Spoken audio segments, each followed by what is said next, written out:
우리가 알고 있는 기독교는 평화의 종교이고 우리가 믿는 예수님은 평화의 왕이십니다. 이사야 9장 6절에 보면 한 아이가 태어날 것인데 그의 이름을 이제 이렇게 설명합니다. 기묘자, 모사, 전능하신 하나님, 영원히 살아계신 아버지, 그리고 마지막에 평화의 왕이라고 얘기를 합니다. 누가복음 2장 14절에 예수님의 탄생을 기뻐하면서 천사들이 이제 찬양을 합니다. 이렇게 찬양합니다. 지극히 높은 곳에서는 하나님께 영광이고 땅에서는 기뻐하심을 입은 사람들 중에 평화로다. 평화라고 이제 이야기를 합니다. 이제 마태복음 5장 9절에 이제 팔복을 얘기하잖아요. 일곱 번째 복이 화평하게 하는 자는 복이 있나니 그 뒤에 기억나세요? 그들이 하나님의 아들이라 일컬음을 받을 것이요. 근데 오늘 우리가 방금 읽었던 것들 보면 예수님께서 그동안 가르쳐 주신 것하고 좀 모순이 되는 것 같은 조금 오해할 만한 그런 말씀을 하고 계십니다. 34절에 내가 화평을 주러 온 것이 아니라 검을 주러 왔다라고 이야기합니다. 우리 쉬운 성경에 보면 평화를 주러 온 것이 아니라 칼을 주러 왔다 이렇게 얘기합니다. 그러니까 예수님이 칼에 대해서 이제 마태복음 26장 56절 이제 베드로가 예수님을 이제 체포하러 온 대제사장의 종 그 말고의 귀를 이렇게 칼로 이렇게 내리쳐요. 그래서 예수님께서 이제 그 귀를 이제 고쳐 주시면서 베드로에게 뭐라고 얘기하시냐면 내 칼을 도로 칼집에 꽂으라. 칼을 가시는 자는 다 칼로 망한다.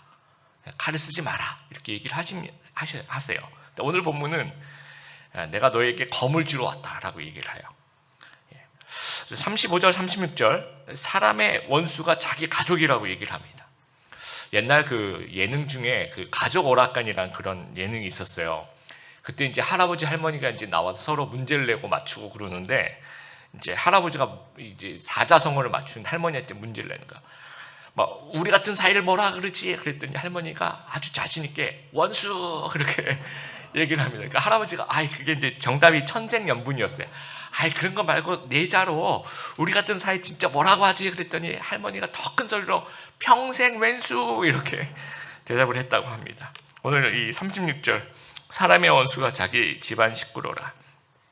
우리 집을 보면 이 말씀이 진리라고 생각됩니다 라고 생각하신 분들이 혹시나 있지는 않나 생각합니다. 누가복음 6장 27절에 보면 예수님께서 이제 너희 원수를 사랑하며 너희를 미워하는 자를 선대해라.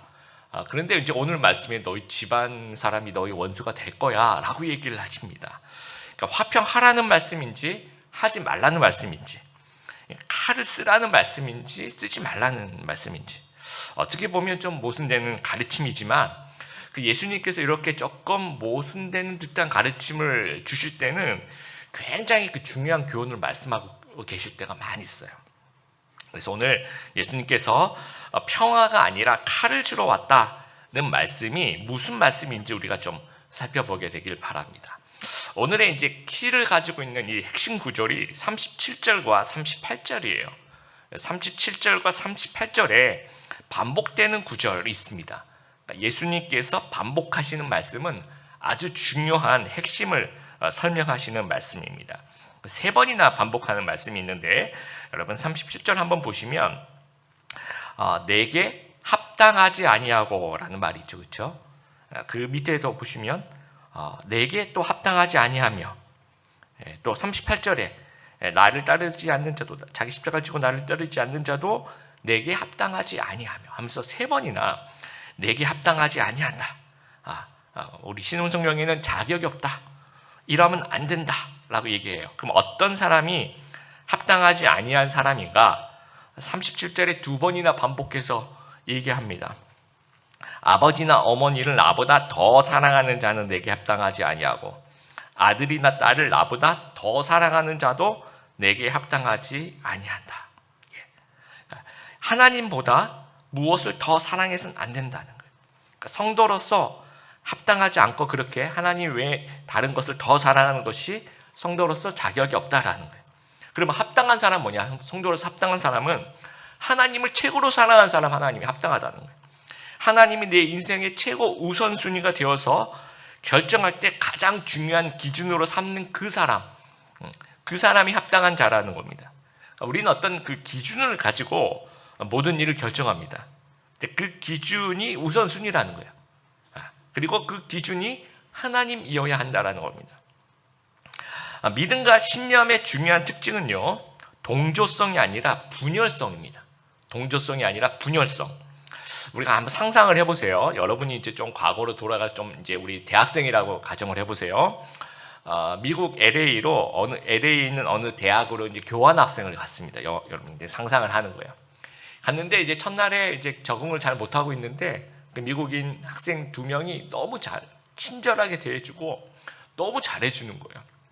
그래서 이제 잘 적응이 됐어요. 그래서 너무 고마워서 얘들아, 우리 친구 이렇게 미국까지 와서 너희가 날 도와줘서 너무 고마웠는데 우리 친구가 만난 기념으로 내가 쏠 테니까 한인타운 우리 가면 내가 진짜 맛있는 한국 음식을 내가 대접을 해주겠다. 여러분 LA 한인타운 가시면 깜짝 놀라면 여기가 한국인지 미국인지 굉장히 넓고, 제가 시카고에 있을 때 한인타운에 이렇게 한 도로 정도 이렇게 밖에 없었는데 LA를 갔었는데 굉장히 크더라고요. 깜짝 놀랐습니다. 그래서 이게 우리 서울시 중구처럼 나성구라고도 얘기를 할 정도로 그렇게 맛집들도 굉장히 많이 있습니다. 그래서 이제 이 친구 2명, 미국인 친구를 2명을 데리고 아주 맛있는 LA 한인타운에 있는 아주 맛있는 삼겹살 맛집을 데려간 거예요. 그래서 역시 한국 음식은 다 이제 삼겹살, 그렇죠? 아주 역시 삼겹살. 인생이 다 고기 있지 않습니까? 그렇죠? 그래서 이제 맛있는 음식을 이렇게 대접하는데 딱 먹으려고 하는데 둘 다 안 먹는 거예요. 그래서 왜 안 먹냐 그랬더니 한 명은 채식주의자고 한 명은 이슬람 교도였던 거예요. 그러니까 평소에는 차이를 못 느끼고, 이거 어디까지 상상하는 거예요. 평소에는 차이를 못 느꼈는데 식사할 때 이 돼지고기가 나오니까 믿음과 신념 체계가 드러나기 시작합니다. 그러니까 진짜 채식주의자라면, 진짜 무슬림이라면 이 삼겹살을 거절하는 거예요. 동조가 아니라 분열이 발생하는 겁니다. 평화가 아니라 칼이 나오는 거예요. 내가 어떤 신념 체계를 가지고 있느냐가 칼이 되어서 나타나는 순간이라는 겁니다. 하나님이 나의 최우선, 최고 기준이 되는 삶이라면 이 결정의 순간에 화평이 깨어지는 겁니다. 그 화평이 깨어져야지 그것이 진짜 기준이라는 거예요. 그래서 불화라는 말을 쓰고 있어요. 성경이 다툰다, 원수라는 말을 쓰고 있는데, 이거는 이제 다른 것을 상대화시킨다는 뜻이에요. 그래서 그 당시에 가장 높은 장벽이라고 얘기하는 2가지. 첫 번째는 이제 가족 혈연, 2번째는 목숨에 대한 얘기를 지금 예수님께서 하고 계시는 거예요. 첫 번째, 이제 진리는 혈연을 초월한다라는 겁니다. 당시 팔레스타인의 가족 공동체 파워는 정말 막강합니다. 지금도 이제 저희도 막강하지만 특히 동양권, 특히 그 옛날에 아주 집단 자체가 아주 견고한 집단의 힘입니다. 아주 셉니다. 35절, 36절, 내가 온 것은 그 사람이 그 사람이 그 아버지와 딸이 어머니와 며느리가 시어머니와 불화하게 하려 함이니라. 사람의 원수가 자기 집안 식구리라. 너무 좀 심한 말씀을 하고 있지 않나, 그렇게 언뜻 읽을 때는 그래요. 그런데 우리 이제 과거를 좀 돌아보면 우리나라 믿음의 1세대들의 모습들을 생각해 보면 정말 그 예수 믿는다 그래서 부모님한테 매 맞고, 우리 주위에 저도 어렸을 때 그런 사람들 굉장히 많이 흔하게 좀 볼 수 있었던 것 같습니다. 심지어는 교회 나가지 말라고 신발도 이렇게 숨겨 놓고요. 또 신발뿐만 아니라 조금 더 이렇게 좀 세게 못 나가게 하신 분들 머리카락을 막 잘라서 못 나가게 막 만들기도 하고요. 쫓아내기도 하고, 심지어 한 세대 이전에 우리나라 모습이 그랬다라는 겁니다.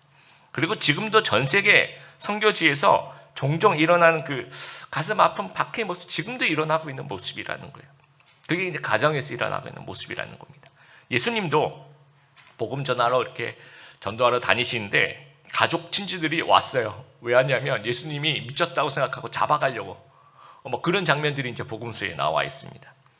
37절, 그래도 나보다 아버지와 어머니를 나보다 더 사랑한 자는 내게 합당하지 아니하고 아들이나 딸을 나보다 더 사랑한 자도 내게 합당하지 아니하다. 그래도 복음은 우선순위를 양보하지 않는다라는 거예요. 가족 이런 혈연 공동체에도 검을 드러내야 된다라는, 불화를 각오해야 된다라는 겁니다. 또 진리는 목숨을 추월합니다. 38절, 자기 십자가를 지고 나를 따르지 않는 자도 내게 합당하지 아니하니라. 이 십자가라는 얘기는 사형 틀이에요. 여러분, 우리 십자가 먹고 이렇게 달고 있지만 실제로는 가장 악랄한 그 사형 틀입니다. 그러니까 십자가를 지고 나를 쫓아와라, 뭐 죽음을 각오하라는 얘기예요. 그러니까 내가 가진 신념 체계가 목숨 앞에서 변한다면 이건 가짜 믿음이라는 거예요. 그래서 39절에 자기 목숨을 얻는 자는 잃을 것이요 나를 위하여 자기 목숨을 잃는 자는 얻을 것이다. 목숨을 버리는 그런 각오를 하라는 겁니다. 이런 기준과 우선순위로 살아가라는 겁니다. 우리가 현재 포스트 모더니즘의 시대를 살아가고 있습니다. 이 포스트 모더니즘의 가장 큰 특징 중에 하나가 이 상대주의, 이 다원주의라는 겁니다. 그 기준이 없는 것을 미덕으로 생각하는 시대라는 거죠. 뭔가를 이 해체하는, 그러니까 포스트 모던에서 이 해체라는 단어를 굉장히 자주 사용합니다. 벨기에 초현실주의 화가 르네 마그리트라는 사람이 이미지의 배반이라는 이제 그림을 그렸어요. 작품인데 보신 분들은 계실 겁니다. 이 작품 중앙에 그 담배 파이프 있죠. 이 담배 파이프를 그려놨어요. 그리고 그 밑에 글을 썼습니다. 뭐라고 썼냐면 이것은 파이프가 아니다. 뭐 요거 가지고도 책 한 권이 나올 정도로 파이프 그림을 그려놓고 그 밑에 이것은 파이프가 아니다라는 거예요. 자, 이게 뭐냐면 이제 기준을 허무는 겁니다. 해체하는 거죠. 고정관념을 해체하는 거예요. 모더니즘을 해체하고 예술을 해체하고 문학을 해체하고 뭐 전통을 해체하고 뭐 관습을 해체하고. 근데 일부 이제 이런 부분에 뭐 고정된 관습이라든지 그런 전통을 해체하는 것은 긍정적인 측면이 있어요, 분명히. 그런데 기독교적인 측면으로 볼 때 다른 거는 뭐 긍정적인 측면이 있다라고 보지만 하나님과 성경과 그 진리를 해체하는 그런 시도는 뭐 진리가 상대적이다라는 라고 생각하는 거, 뭐 기준이 없는 것이 가장 기준이다라고 얘기한다든지 이런 부분은 문제가 있다라는 겁니다. 그래서 좋은 게 좋은 거야 이런 얘기 참 많이 합니다. 너만 옳다고 생각하지 마라. 너만 유별나게 그렇게 믿지 마라. 이런 얘기들 우리가 많이 듣습니다. 여러분, 좋은 게 좋은 거다가 가지는 그 함정이 뭐냐면 이게 이제 가짜 화평이라는 겁니다. 이 비진리의 종속이 되는 거죠. 이제 그 말을 하는 사람의 기준이 또 하나의 기준이 되는 거예요. 좋은 게 좋은 거니까 나 따라해. 그러면 나 따라하라는 거잖아요, 그렇죠? 그럼 내가 가진 기준대로 네가 네 기준 없애라는 얘기예요. 그러니까 타인의 기준을 나의 기준으로 삼는 그런 인생을 또 하나의 그 기준으로 가지고 또 끌어오는 겁니다. 이게 가짜 인생입니다. 가짜 화평입니다. 이 법률 용어 중에서 심신상실자, 심실미약자라는 법률 용어가 있어요. 심신상실자라는 말은 심신에 장애가 있어서 사물의 그 변별 능력이 없거나 의사결정 능력이 없는 사람을 심신상실자라고 하고 그거 능력이 미약한 사람을 심신미약자라고 합니다. 그러니까 법률은 자기 의사결정 능력이 없는 사람을 정상인으로 보지 않는다는 거예요. 정상이라는 것은 자신이 정상적으로 사물을 판단하면서 행동하고 결정할 수 있어야 돼. 그것이 책임 있는 능력자라는 겁니다. 그것이 정상 사회인이라는 겁니다. 주변의 기준에 자꾸 바뀌는 사람, 이건 정상이라고 얘기할 수 없다라는 거예요. 그러니까 좋은 것이 좋은 것이 아니라 옳은 것이 좋은 것이라는 거예요. 1914년 타이타닉호가 침몰한 지 얼마 되지 않아서 안개가 짙은 그 버지니아 연안에 어떤 증기선 멀로호라는 배와 상선 낸트킷호라는 그런 배가 큰 배가 둘이서 이제 충돌을 하는 사건이 벌어집니다. 그러면서 이제 선원들 41명이 이제 죽는 아주 큰 사고가 일어났어요.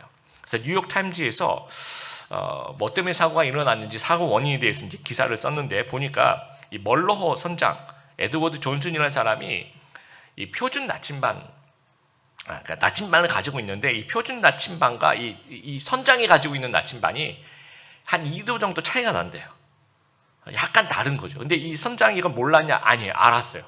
나는 그러니까 알고 있었는데 뭐라고 얘기하냐면 능숙한 선장은 이런 나침반 사용해도 괜찮다. 이렇게 자기가 2도 정도 약간 이런 이제 차이가 나는 나침반이라도 나는 경험이 많으니까 약간 틀려 있어도 알아서 난 잘 찾아갈 수 있다라는 거예요. 그러면서 일부러 지난 1년 동안 한 번도 조정을 하지 않았대요. 그거 조정하면 되는데. 그러면서 사고가 나는 겁니다. 여러분, 성도가 올바른 진리의 기준을 붙잡고 살아가는 것이 얼마나 중요한지, 진리를 조금이라도 왜곡하고 잘못된 기준으로 따른다면, 아까 그 나침반이 2도라고 하면 360도 중에 2도면요 100% 100분율로 따지면 한 0.5% 정도 됩니다. 우리의 삶의 0.5%만 세상의 기준에 맞춘다든지 타협한다든지 0.5%만 뭔가 때에 따라서 다른 기준으로 살아간다든지 그렇게 하더라도 큰 사고가 날 수 있다라는 거예요. 그래서 목표를 잃는 것보다 기준을 잃는 것이 더 큰 위기라는 겁니다. 예레미야 35장에 보면 하나님께서 이제 예레미야 선지자에게 명령을 하세요. 레갑 자손들이라는 그런 무리들이 있어요. 그들을 이제 성전으로 초청을 하는 거예요. 성전에 어떤 방에 이제 이건 아무나 들어갈 수 없는 귀족들이 들어가는 그런 방인데, 특별히 하나님께서 이제 아주 좋은 대접을 해주는 거예요. 레갑 자손을 초청해서 아무도 들어갈 수 없는 그 성전 안에 있는 그런 방에 이렇게 이제 초청을 하는 겁니다. 그러면 사람들 기분이 좋겠죠. 그러면서 포도주를 대접하라고 얘기합니다. 근데 이제 그 당시 사람들, 예수님도 이제 포도도 드시는 그런 문화, 이제 그 이스라엘의 포도주를 아주 묽게 희석해서 물처럼 그렇게 먹는 문화니까 아무런 문제될 게 없을 거예요. 오히려 레갑 자손들은 너무 기분이 좋아서 포도주를 마실 거라 생각했는데 방으로 초대해서 포도주를 주니까 안 먹어요. 그래서 왜 안 먹냐 했더니 레갑 자손들의 그 선조격된 그 요나답이라는 사람이 가훈처럼 명령을 했대요. 후손들한테 몇 가지 안 되는 거 너 이거 지켜라. 일단 포도주 절대로 마시지 말고, 그다음 집을 짓지 마라. 그다음에 이제 파종을 하지 말까, 농사를 짓지 말라는 거죠. 또 정착을 하지 말라는 거죠. 그리고 포도원도 가꾸지 말라는 거.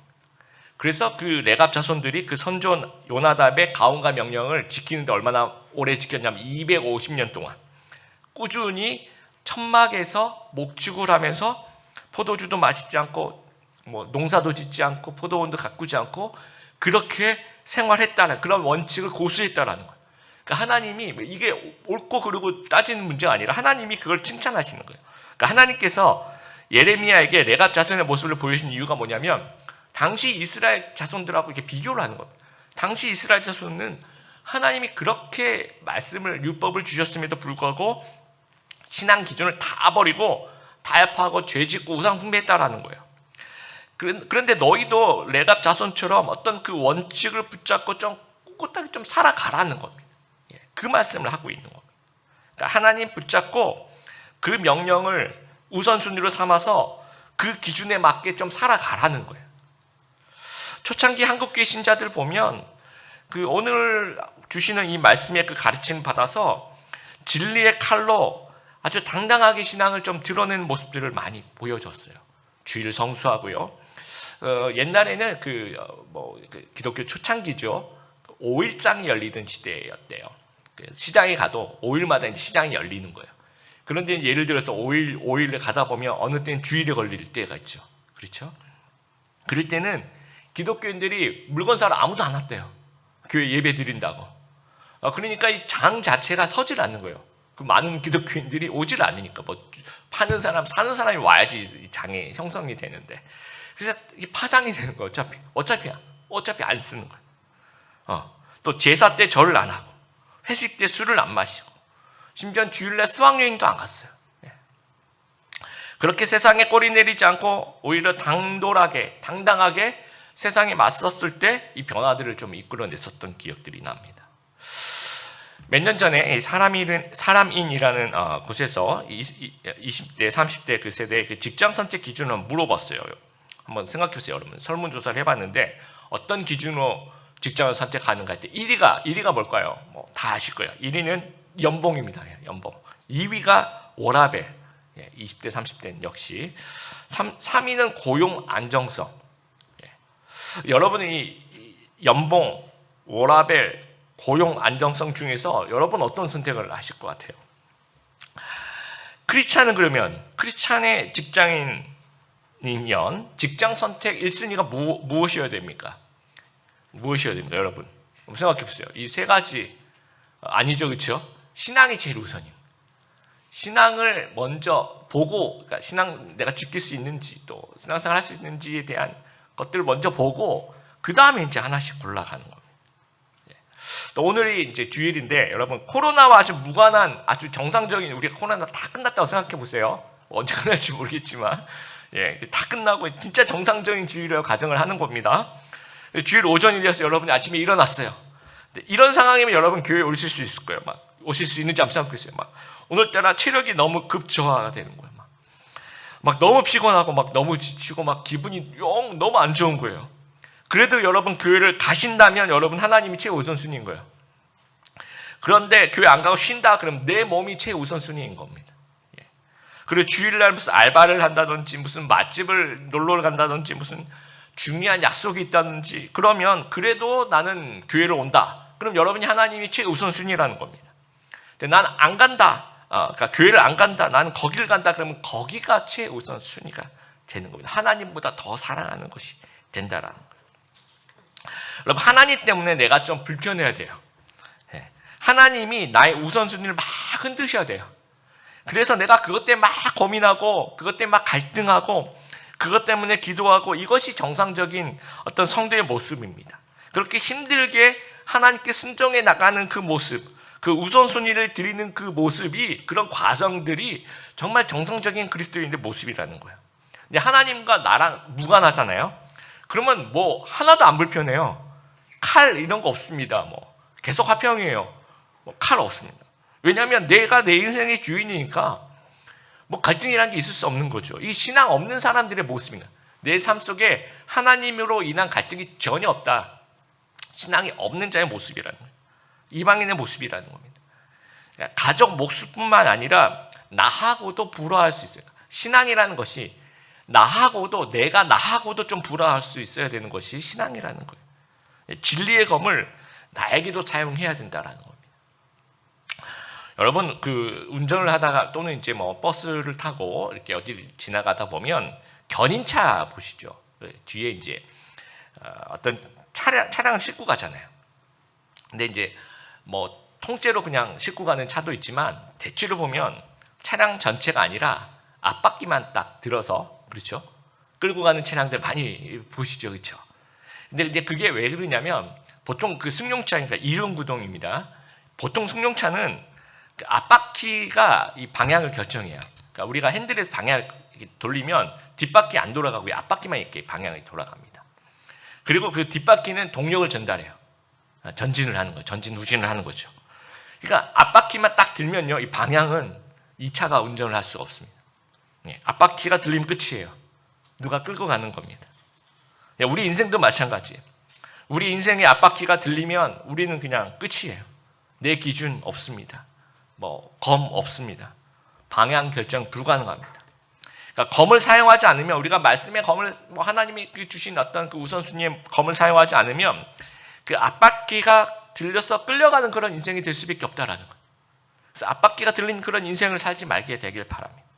그러니까 인생은 속도가 아니라 방향이에요. 방향이 하나님께 있어야지 성공하는 인생이라는 거예요. 하나님을 최우선으로 삼아야 된다라는 겁니다. 그러면 기준을 가진 자, 검을 가진 자의 삶이 꼭 전투적이어야 하는가?